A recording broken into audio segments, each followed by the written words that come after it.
Kayak fishing has become a popular way to catch striped bass, and for good reason. Modern fishing kayaks are stable platforms that allow anglers to access bays, harbors, and shorelines, all the places where striped bass feed. Today, I'm fishing with fisheries scientist Ben Gahagan and discussing some of the best techniques for catching and releasing striped bass from a kayak. So Ben, you mentioned it's been a while since you've been kayak fishing. Yep. Definitely not in a pedal kayak. No. All right, so quick safety briefing. First thing is always the PFD, of course. You got a noisemaker as well. That's good to have in case boat's coming to you or you need a signal for anything. Other than that, since we're 3 kayaks all together, buddy system's always good. If you were in a high traffic area or something like that, we'd put flags up. Again, with the 3 of us inside pretty sheltered harbor, rods and everything out, we're pretty visible. So we're good to go. As far as how the kayak works, once we get into deeper water, pull the drive down, drop it in, it locks. And then you disengage the rudder on the right side, pull a lever, and then you steer with your left hand, pedal with your legs. Pretty straightforward. We're not gonna go too far and probably find some stripers right away. It'll be good. Will you have fishing here all summer? I tend to fish in here in the springtime. Being a harbor and a bay, it definitely warms up faster. You have a river herring run. A lot of times you get menhaden or bunker in here. So it's a really good spring early spot. By about 3rd week of June or so, it starts to get a little too warm. The big fish definitely don't hang out in here as much. There's still schoolies, but I just don't fish as much because the fish don't seem to release as well once the water gets warm. They tire out quicker. They take longer to revive, as I'm sure you've seen. Yeah, that's kind of what I was thinking. I know one of the things in the study that we've been doing with citizen science is showing that there's probably a temperature threshold. So there's not a lot of places in New England, or especially Massachusetts, you might worry about that. But I can see that someplace, maybe you come out in a nice evening, you want to fish, that water's been heating up all day. Yeah. And, especially towards the surface, it's going to be hot. Even though it's just a little schoolie, you could get that thing tired out pretty quick and stressed out in the hot temperatures. Looks like some fish over here. Let's head in that direction.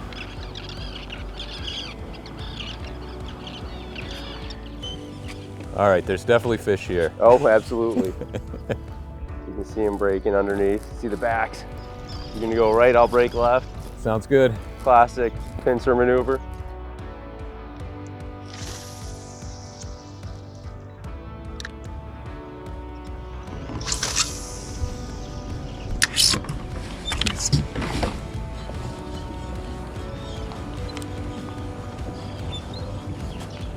Oh, I got one on me.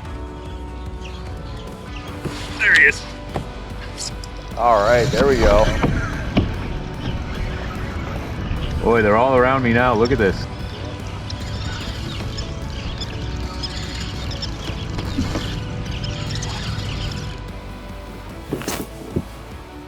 This is where it's nice to have a rod just long enough to clear the bow like that.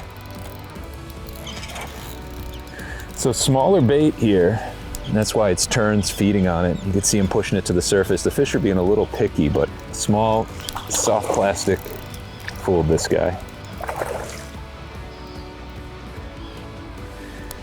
And this is a nice size striper, not huge, but nice.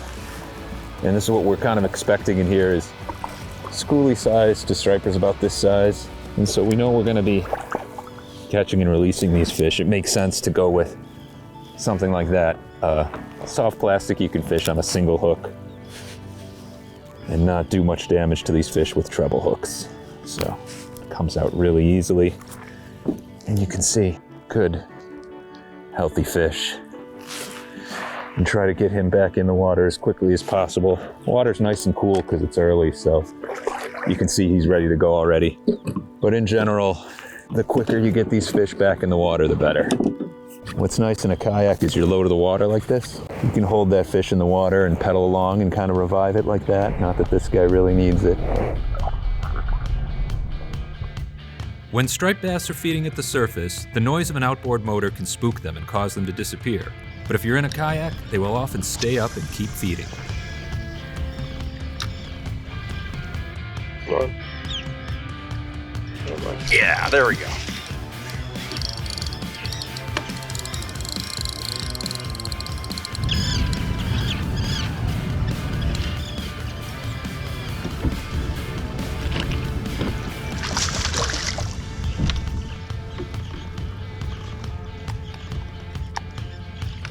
That's your first kayak striper in a while? The first kayak striper in a while, and I'm kind of ashamed to admit it, my first straight bass of the season. Hey, nothing wrong with that. First day out, first straight bass, pretty happy. Nice. I was really, oh, there it goes, not gonna get any beautiful. I was keeping it in the water, trying to keep it nice and healthy. Yeah. And it was ready to go, so there it goes. But that was a good, generally like very applicable tip that you had. Good idea to come out here to the channel where the bass can get down to the bottom, Yep. be a little bit more comfortable than up on those flats, a little less spooky. Mm-hmm. Got us both on some fish. Yeah, after, you have some moving water here because it comes through the channel, and it seems like the combination really forces the bait together and gets the fish feeding. Yep. When we were in there, everything was too spread out, but here it's a little more focused. When I was heading over to you, I ran over a school of fish that was just cruising. There had to be 30, 40 fish that all swirled and spooked. To find striped bass, look for areas with moving water. In this case, when the tide started moving, the fish concentrated at a sandbar that funneled the current and the bait fish right to the waiting stripers.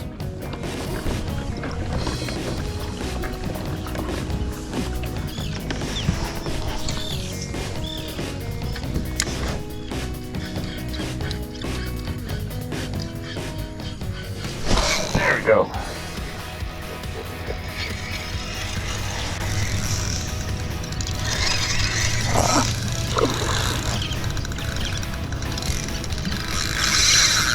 That is fun to watch him feeding on the surface like that and smash the top water.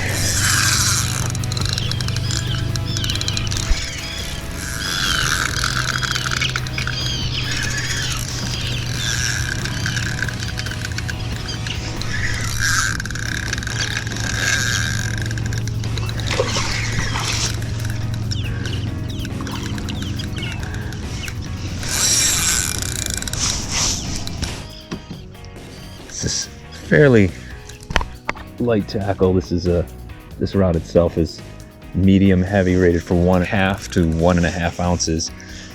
So you can throw these kind of smaller lures, and it's fun to catch schoolie stripers on it, but it can also handle a slightly bigger fish and not tire it out too much before you bring it in. There we go.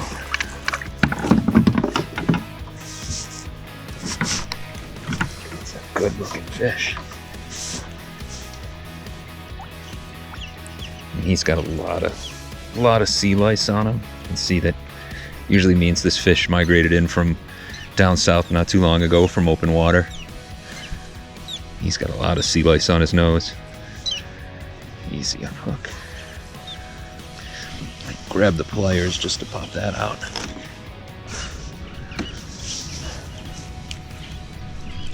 And a pair of pliers. Easy to pop that hook out. There it goes. Well, you can hear the birds are really into that. A lot of fish.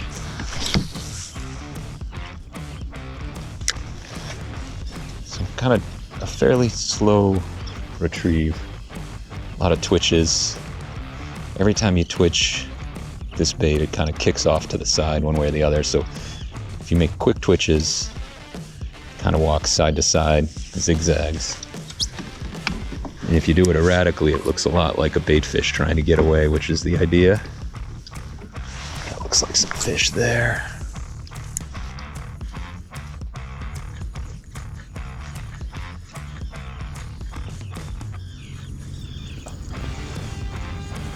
Oh, had a couple followers there.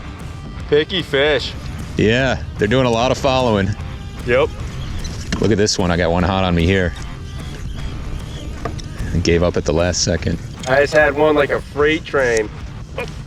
Yeah, they like to race behind it and then turn away at the last second.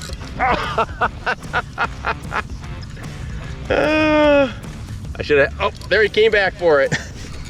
Ah, just missed one. There he is. Oh, this is a micro. Have you guys been seeing real small ones? Have you got a real small one? Yeah, up north we've been getting, a lot of people have been getting 8 to 10 inchers too. I've hardly seen anything under 20 inches. They're like This mostly isn't much on the more than bigger that. side. This is maybe 12 to 13. Good.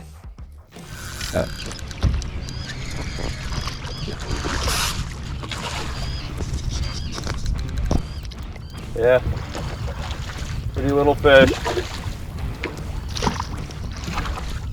Like seeing those little ones.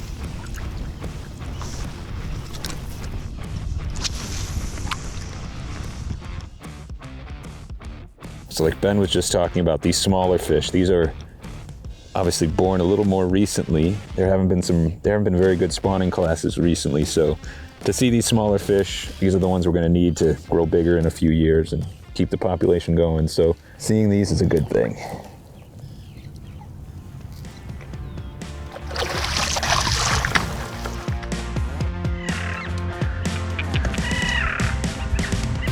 Look for seabirds to tell you where the fish are, what they're eating, and what lures to use.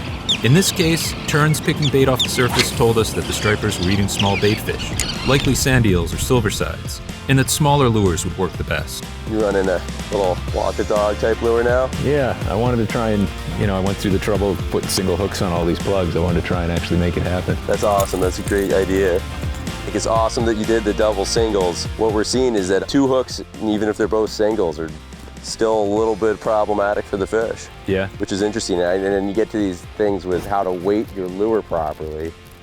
But yeah, 2 singles are kind of a higher mortality rate than 1 treble. Interesting. Yeah. I guess you do, a lot of times when a fish hits a lure, like having the 2 singles, you have the chance that back one swings free, that's more likely to come catch an eye or go deeper in the throat or something like that. Is that kind of what you saw? I mean, from our tagging study with the acoustic tags, what we really saw was if that fish gets hit in the gills, it's more than 50% chance it's gonna die. Yep. So I think that that's a big part about it, whether or not when you bring it in, it's in the gills at some point during that fight, thrashing fish, especially those aggressive surface strikes, which we all love to see. I mean, I love fishing surface lures, but there's a lot of smashing around and everything like that. And in that process, something nicks the gills, you have any blood coming out, and you're in trouble. Still a few fish on that sandbar. Hoping if I just drift over it again, pick up another one.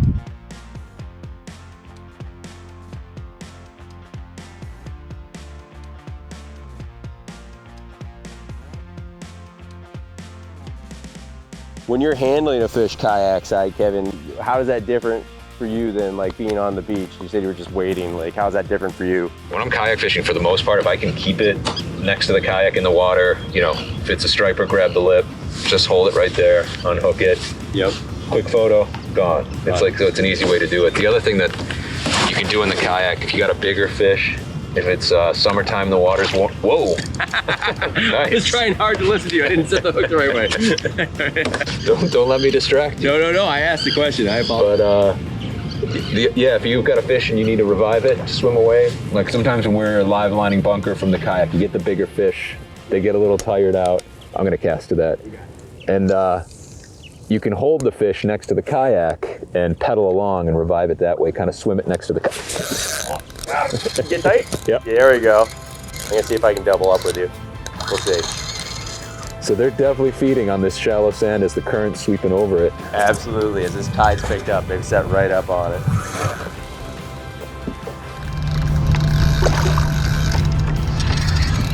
That was awesome. Yeah. It's like, Kevin, aren't you here to catch us?